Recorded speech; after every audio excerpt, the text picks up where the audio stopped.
Good morning, ladies and gentlemen. Welcome to another edition of the Free American Hour. I'm your host, Clay Douglas.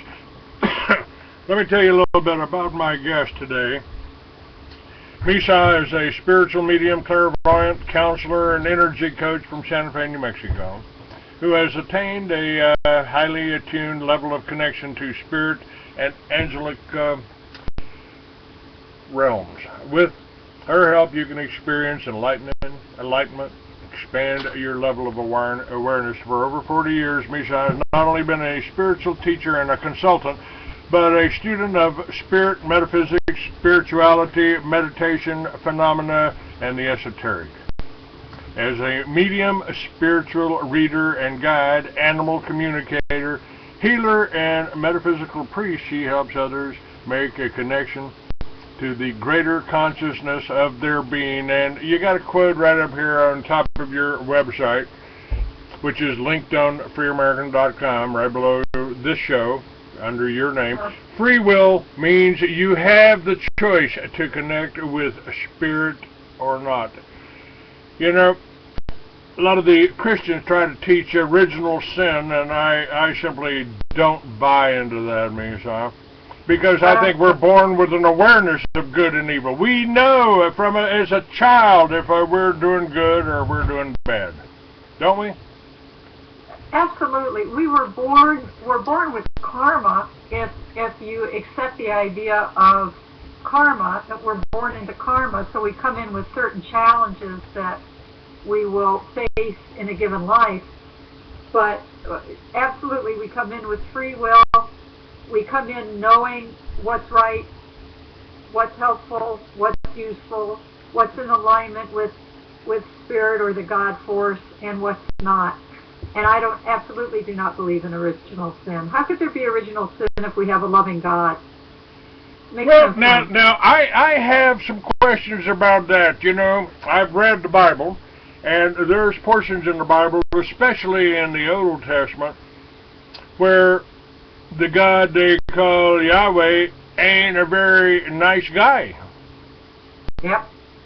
You know, go beat those babies' heads against the rock, smash your heads against the rock, and don't allow anyone to survive in that community and that particular place. I don't know. That sounds a little bit like a Jewish type of a God, a Jewish type of philosophy, and I know that you probably had a few comments about my show yesterday with John Kaminsky, who I believe is absolutely accurate. I did have one qualifying statement to his rather provocative statement that we need to lynch the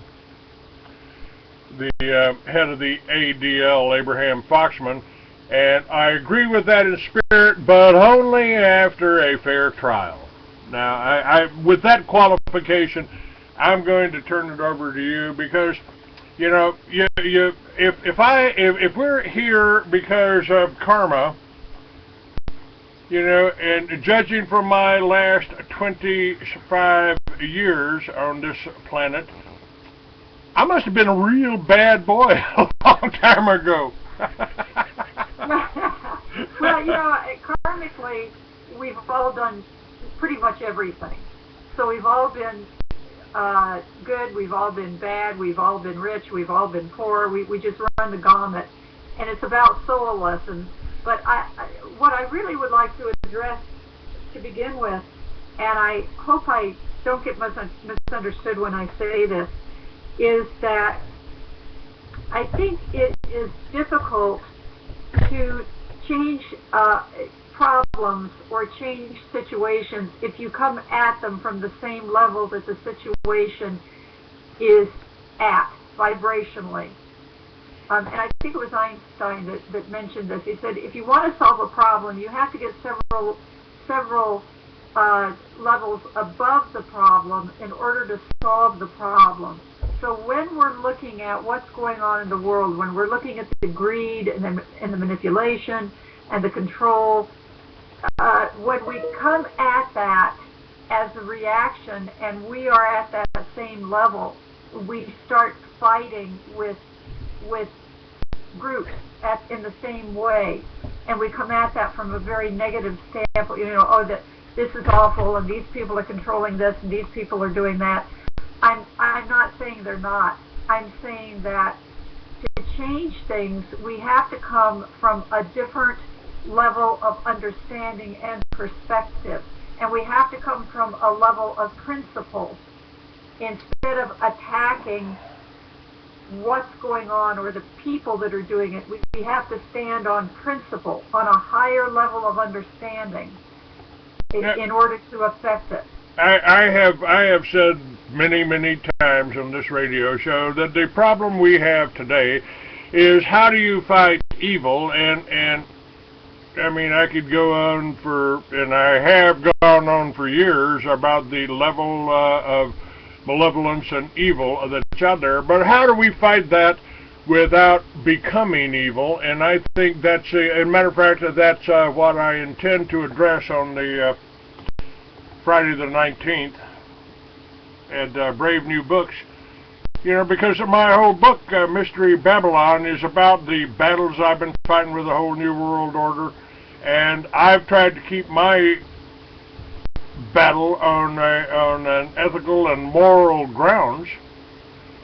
Well, yeah, you know, Clayton, you and I have talked about that before too, and I think that that's what needs to happen. When we start attacking a group of people or a race of people as a whole, we are at the same level that the elite that are attacking us are at. And that, you know, there's no question that there's manipulation and control, and there's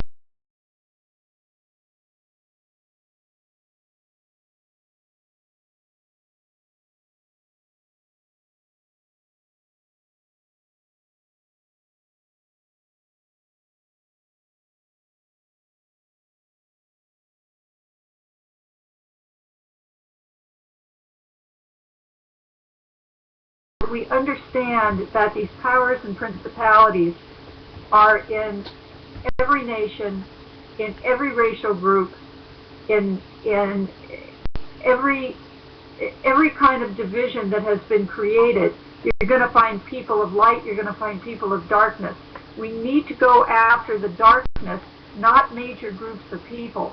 You know, and I know that we talk a lot about the Jews, and they've become kind of the overall scapegoat. But you know, that is a misunderstanding, because in any race or any belief system, you've got people of darkness, people of light. And when you start to go after a particular group of people and say everything is their fault and everything is bad, that's a misdirection. We're missing who's really pulling the strings. We need to really hone in and talk about the people that are pulling the strings, and not a group of people as a whole. Now, with that being said, I want to say that this whole Mideastern mess that's going on has to do with Semites, whether they're Muslim, whether they're Jews, whether they're Christians, whatever. That whole area is populated by Semitic people, and they have been fighting forever, and they've been fighting before they ever came to this planet, because they actually have their origin on a different planet. They are what's called a laggard evolution. They have not kept up with their projected evolutionary growth. And it's like they didn't make it to the second grade. They're still in the first grade. You know, they didn't learn their lesson. You know, now we have had people on this show that have postulated not that they were aliens or necessarily reptilians or anything like that, but speculate that many of these people that call themselves Jews may have evolved from the Neanderthals, and we've been at war for thousands of years. Well, now metaphysical history says that they came over even before the Neanderthals. They've been here for a long time, but because they lost their home planet, some of them got off, came here, landed in the Middle East. They're still fighting, and the danger is you know, it's all of those Middle Eastern countries have that same background, basically. And the danger is, because of their fight, they could plunge the rest of the planet into a war. And they're not willing, which is pretty obvious, to work with each other. It's a very old animosity going on there.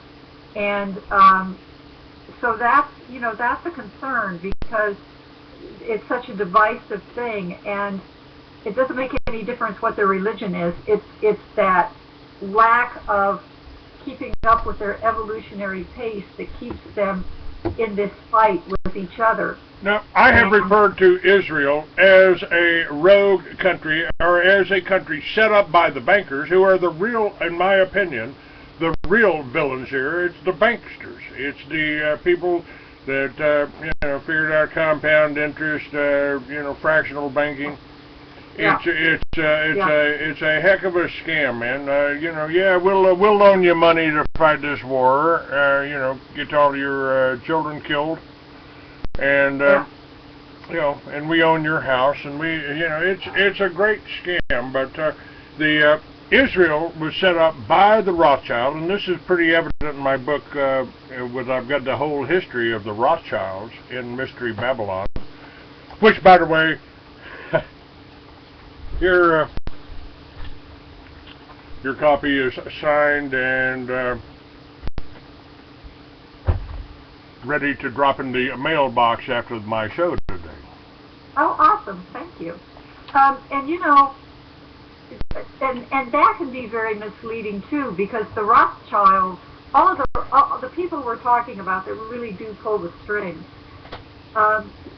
they keep us looking at other kinds of things. You know, this whole thing in the Middle East about Israel and Iran and all of this stuff, if we stay focused on that, then we are not focusing on the real problem, which is the people like the Rothschilds. And you know, not all of them are Jewish. You know, there's an organization. This has been a rather secret organization. I've run into one or two people that have known about it years and years ago. More people know about it now. There's an organization where the super rich families of every country on the planet have this little private organization. And I think there's 200, maybe 200 people in it, I can't remember. But they get together and they plan what's going to happen on the planet. Now, this is beyond national boundaries. This is beyond belief systems. This has to do with manipulation, control, and money. You're referring to the Bilderberg, what they call the Bilderbergers. They have that meeting once a year somewhere around the world. Well, it's behind that. You know, the Bilderberg group and these other groups, they're not the real deal either. There's people pulling their strings. So it's even beyond that. But those are the people that are deciding what's going to happen, and those are the people that are deciding how to set things up so that it looks like what we see today. But we're not seeing what's really going on behind the scenes. They're much smarter than we are. We get caught up in what is apparent, and we put our attention and focus on what's obviously happening on the planet.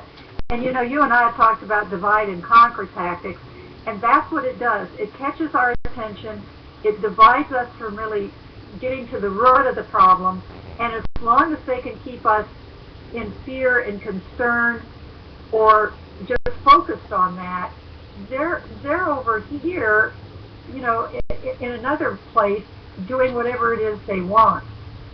And so that's the real issue, and those are the powers and the principalities, and those are the dark energies that are capturing the attention of the people of light. The people of light are not as subversive. You know, if you're full of light, you don't think in a subversive way. You don't think in a manipulative way. You're in faith. You're in hope. You're just not looking at this dark way of doing things. So we get caught up in what is being projected instead of really focusing on what's going on. Well, that's free will that's given to you. I go through some tough times, some, motorcycle breaks, got to have money for registration. I never think, and it would never cross my mind to go out and rob a liquor store, That's right.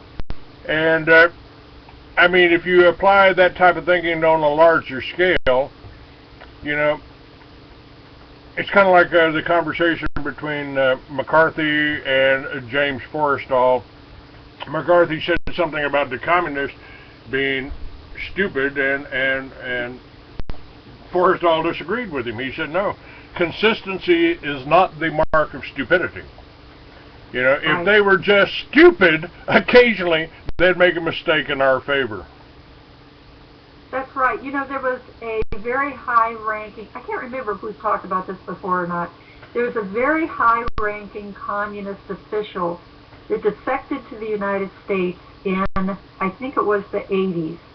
And he said, look, folks, it's going to look like communism is being taken apart and it no longer functions.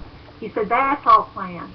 He said, the plan is to start smaller wars in the Middle East to keep you guys engaged in that, and when the United States gets weak enough, then the communists are going to come back together, and then we're going to be attacked.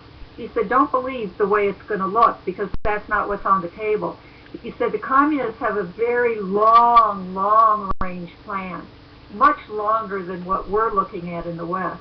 It's communism. They have referred, and I hate to go back to this, but they did refer to communism in Russia as being Judaism for the masses. And this whole New World Order plan, one world government plan, all of my shows have been about this last week. We've got 13 agencies saying Israel is more of a danger to us than Syria or any of these other countries, or Iran for that matter. And so we're being set up and manipulated for this.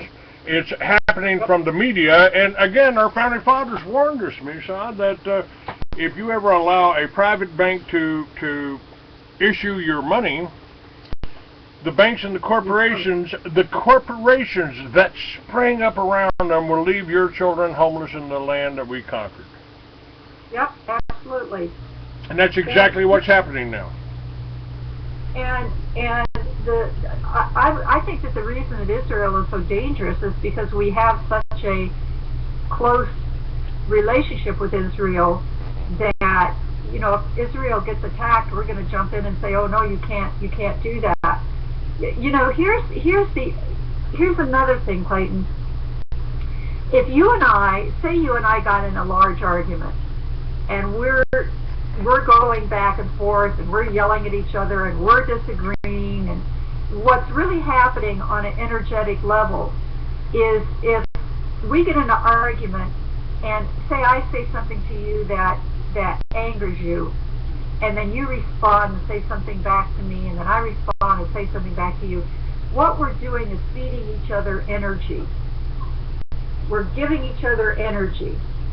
So when we start looking at the world situation, which is of course on a much larger scale, we have to be careful so that we are not getting in these conflicts where all that we're doing is feeding this other situation energy, because then we're making it stronger. So if there's a group of people that we're not happy with, and we start attacking them, or we start talking about them, or we start having anger toward them or hatred toward them, what we're actually doing is feeding them, because on the level of energy, this is not something that can be seen by normal people, but on a level of energy, energy goes where energy flows where attention goes. So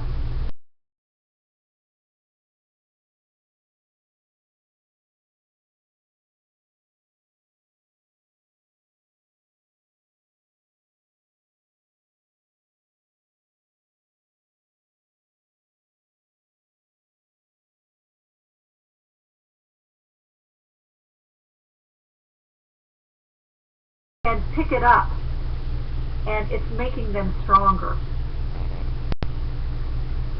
So we need to be aware of how this works, so that we are not unknowingly feeding these situations that we're unhappy with and that we feel are dangerous, that we're not unknowingly absolutely feeding them. Now let me stop you for just a moment, because what's happened, and one of the reasons Kaminsky is so, viral about the ADL and Southern Poverty Law.